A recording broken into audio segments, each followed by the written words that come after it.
Bueno, toca hablar otro de los mitos, de los grandes mitos de Bitcoin, sobre los que además, ha habido una gran discusión en la comunidad en general de Ethereum también, que siempre de alguna manera critica Bitcoin por ese gasto o consumo que implica soportar esta red. Y bueno, también en entornos españoles hemos tenido mucha gente con la que yo también he discutido sobre estos temas de cómo Bitcoin o cómo el impacto que puede tener Bitcoin en el calentamiento global al generar tanto consumo o un importante consumo eléctrico. Y veréis cómo vamos a llegar a la conclusión justo contraria. Bitcoin realmente puede ser una de las palancas que de alguna manera acelere el uso de energías renovables. Y lo vamos a ver porque realmente la realidad, y yo creo que eso es un poco desconocimiento un poco de cómo actúa Bitcoin a la hora de, de comprar electricidad o de utilizar electricidad, cómo realmente el proceso competitivo que se establece para poder comprar esa electricidad al final va a tener un efecto de palanca para, de alguna manera, la eficiencia de las instalaciones renovables. Entonces, que el efecto realmente es, incluso diríamos, opuesto. Pero vamos a intentar explicar un poco por qué esto puede pasar y por qué lo que habitualmente se critica a Bitcoin realmente en la realidad pues realmente no tiene tanto impacto y evidentemente es los datos un poco del último informe, uno de los informes que ahora os presentaremos, demuestran realmente esta realidad que de alguna manera se entiende mejor cuando se entiende bien lo que es el proceso competitivo de Bitcoin. De hecho, ya se hablaba hace un par de años de que Bitcoin iba a consumir más, o igualaría el consumo eléctrico de Bitcoin igualaría el de todos los países del planeta en 2020. Vale, este era un artículo, creo que de 5 días, que hablaba un poco de estas predicciones que se hacían, pero realmente con gran desconocimiento de cómo funciona el uso de electricidad por parte de Bitcoin, porque esto realmente era muy poco probable que pasara. Y era muy poco probable que pasara porque si entendemos un poco cómo o qué papel tiene Bitcoin como consumidor de electricidad y entendemos un poco el proceso competitivo que Bitcoin de alguna manera diseña en torno a la electricidad, nos daremos cuenta que Bitcoin realmente,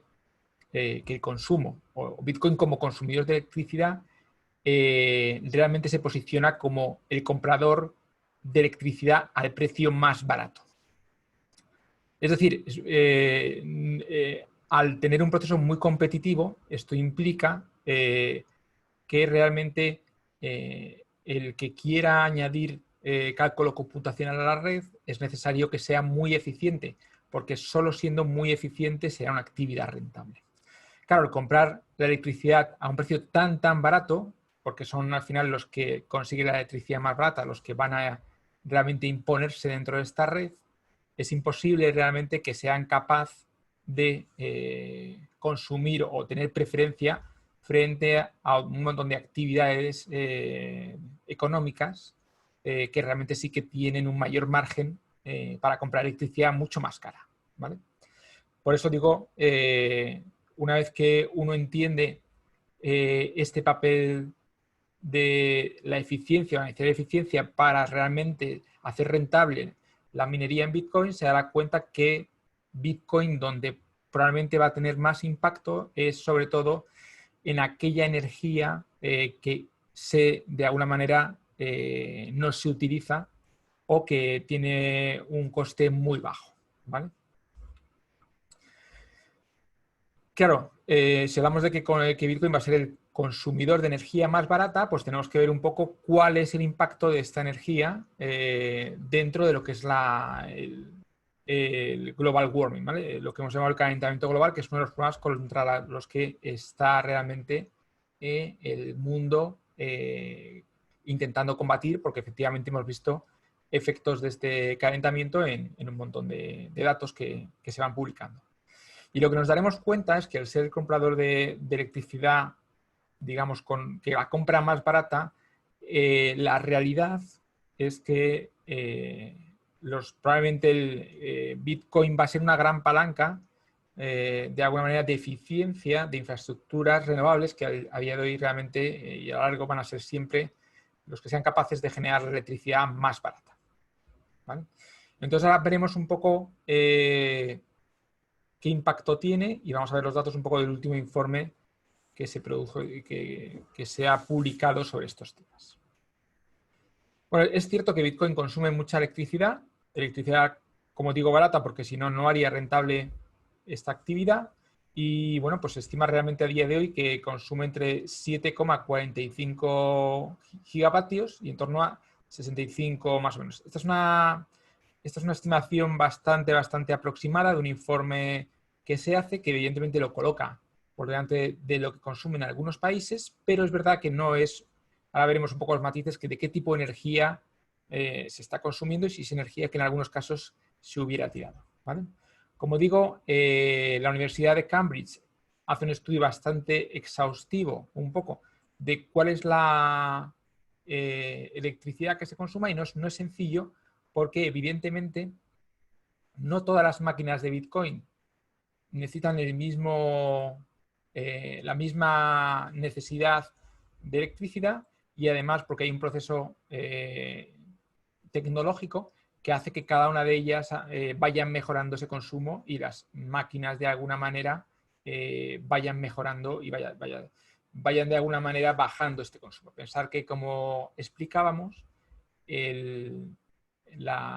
minero es de alguna manera en este proceso competitivo tiene que encontrar de alguna manera continuamente la forma de ser más eficiente para que pueda ser rentable este negocio, ¿vale? Entonces, evidentemente, aquí dan unas estimaciones, estas serían las estimaciones que nos da la Universidad de Cambridge y estaría pues la media, que parece bastante razonable, entre 7,5 gigavatios, anualizada a 65 y podríamos estar entre esos teóricos límites donde podríamos de alguna manera establecer el consumo real, ¿vale? Bueno, la evolución del consumo, como cabía esperar, evidentemente no ha subido exponencialmente, entre otros motivos porque las máquinas cada vez son más eficientes y por tanto, bueno, aunque entregan más cálculo computacional, no necesariamente tienen que consumir más. De hecho, podríamos ver de alguna manera mejoras desde el punto de vista tecnológico que hicieran que esto bajara, pero cuando es un proceso competitivo es poco probable pensar, evidentemente, que esa electricidad va a seguir subiendo, como digo, por esas mejoras en la tecnología y aparte por la competencia con otro tipo de actividades que nunca de alguna manera van a dejar o van a permitir que al ser capaces de comprar la electricidad más cara, que Bitcoin coja una mayor, que tenga un mayor consumo dentro de todo lo que es el consumo de electricidad global, ¿vale? Y si vemos el mapa de minado, porque otra de las cosas interesantes que tiene de alguna manera la contratación de Bitcoin de electricidad es que no necesariamente tiene que estar en un sitio. Es decir, de alguna manera lo interesante es que esta capacidad de comprar de manera muy eficiente se puede hacer en cualquier parte del mundo y de hecho estamos viendo que donde habitualmente se está haciendo o donde masivamente se está consumiendo electricidad, en muchos casos es en regiones, en primer lugar, que tienen un alto nivel de energía renovable y que además están habitualmente no con poblaciones cercanas que compitan contra esa electricidad o compitan comprando esa electricidad y sabemos que mover electricidad es realmente caro y hay mucha pérdida en ese movimiento o en esa transmisión de electricidad. Con lo cual, a día de hoy, los sitios más eficientes para poder hacer minado de Bitcoin es en sitios donde muy probablemente anteriormente no se estaba consumiendo esa electricidad y, por tanto, bueno, pues evidentemente hemos visto un incremento del consumo eléctrico, pero no necesariamente compitiendo con sitios donde ya se consumía, en otros casos donde otros proveedores son capaces de pagar más, ¿vale? Y esto lo vemos al final, a día de hoy China, por tener regiones con una alta capacidad de generar energía renovable en base hidráulica, estamos viendo que a día de hoy pues, son los que están encontrando de alguna manera o son los proveedores que están siendo más eficientes a la hora de proporcionar este minado a Bitcoin. Aparte de otras ventajas competitivas, evidentemente, como es que ahora a día de hoy casi toda la producción de microchips se encuentra también en este tipo de áreas o cerca de estas áreas, con lo que también les permite ser los primeros en acceder a estas energías y ser los que de alguna manera son capaces de mantener una mayor eficiencia. Pero estamos viendo que como esta producción de microchips está empezando ya a llegar a un límite en lo que es la mejora, pues estamos viendo que otros países ya son capaces de hacer esas tecnologías y esas máquinas que consumen menos, y estamos viendo ya desarrollos en muchos otros países donde también existe una electricidad a un precio muy eficiente y donde no puede ser consumida, ¿vale? Y si nos damos cuenta al final, y aquí estas estimaciones, bueno, realmente son trabajos muy potentes, nos hacen pensar que casi el 71% de la electricidad que se consume en Bitcoin viene de energías renovables. Lo cual es muy interesante porque realmente si pensamos que hasta ahora ese tipo de instalaciones en algunos casos podía ser no rentable porque no tenía consumidores cercanos o porque esa electricidad tenía que viajar mucho, el poder rentabilizar estas instalaciones con la rentabilidad que puede dar Bitcoin ha hecho que muchas instalaciones renovables que a lo mejor en el pasado no hubieran sido posibles, sí que son ahora, desde un punto de vista económico, viables. Lo cual quiere decir, además sabemos que evidentemente la energía, una vez que se instala un parque de energías renovables, el coste de la producción pues, tiende ya a ser marginal, pues evidentemente cada vez hay más, o esto ha sido una palanca importante para, de alguna manera, incentivar el desarrollo de instalaciones de energías renovables, en este caso, y en nuestro país, por ejemplo, se está trabajando mucho para hacer viables instalaciones que en este momento pues, no estaban siendo utilizadas al 100%. Con lo cual creemos que va a ser una forma, de alguna manera cada vez más estándar, de hacer eficientes instalaciones de producción energética. Porque siempre vamos a tener la capacidad de alguna manera de entregar a este comprador de último recurso, a este comprador que compra la energía muy barata, aquella energía que no se puede consumir. Y bueno, si vemos ya un poco, viendo todo esto, sabiendo que es un 71%, se estima que realmente en torno a 36 millones de toneladas sí que podríamos decir que son directamente imputables a lo que es la energía que se utiliza para Bitcoin, entendiendo que este número es más pequeño porque, como decimos, mucha de esta energía que a día de hoy se consume, pues no tiene emisión de CO2, ¿vale? Y de hecho, bueno, ya veremos que en general cada vez esa parte aumenta más.